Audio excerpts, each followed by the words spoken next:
नमस्कार मंडळी, आज आपण राशींच्या प्राचीन जगदंबा देवस्थानाचे दर्शन घेणार आहोत, जे एकाच गाभाऱ्यात असलेल्या येमाई देवी आणि जगदंबा देवीमुळे आणि झुलत्या दगडी दीपमाळांमुळे प्रसिद्ध आहे।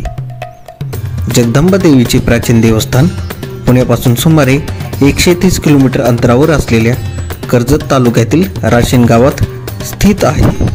भव्य आणि शिल्पकलेने समृद्ध असलेल्या प्रवेशद्वारामधून आपला मंदिर परिसरामध्ये प्रवेश होतो। देवीचे मंदिर पुरातन असून बाहेरील तट, ओवऱ्या आणि प्रवेशद्वार सुमारे 250 वर्षापूर्वी बांधलेले आहे। समोर आल्यानंतर दगडी मंडपामध्ये देवीचे वाहन सिंहाची प्रतिमा स्थापन केलेली दिसते। त्यानंतर आपण प्रवेशद्वारामधून आतमध्ये प्रवेश करतो।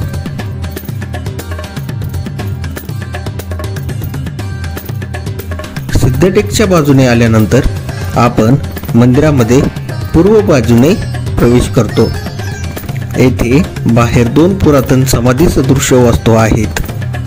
आतमध्ये कचऱ्याचे साम्राज्य पसरले आहे। त्यानंतर आपण तटामध्ये असलेल्या पूर्व प्रवेशद्वारामधून आतमध्ये प्रवेश करतो।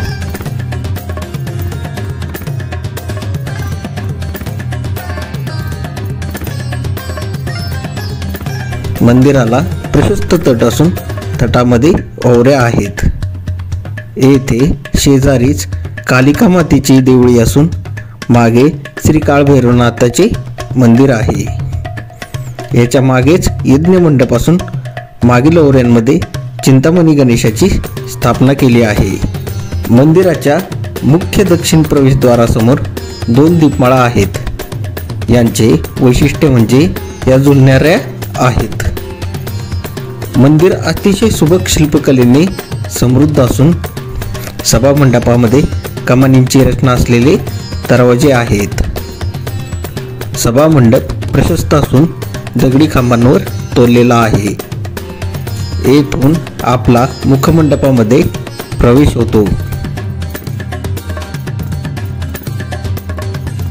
गर्भगृहामध्ये डाव्या बाजूला श्री येमाई देवी तर उजव्या बाजूला श्री जगदंबा मातेची स्थापना केलेली आहे, जे वैशिष्ट्यपूर्ण आहे। येमाई जगदंबा देवीचे दर्शन घेऊन बाहेर आल्यानंतर शेजारीच हे पाण्याचे बारव दिसते।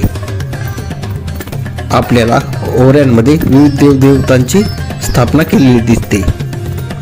मंदिर प्रदक्षिणा पूर्ण होताना आपल्याला हे शिवलिंग दिसते। याच्या शेजारीच महादेवाचे देऊळ आहे।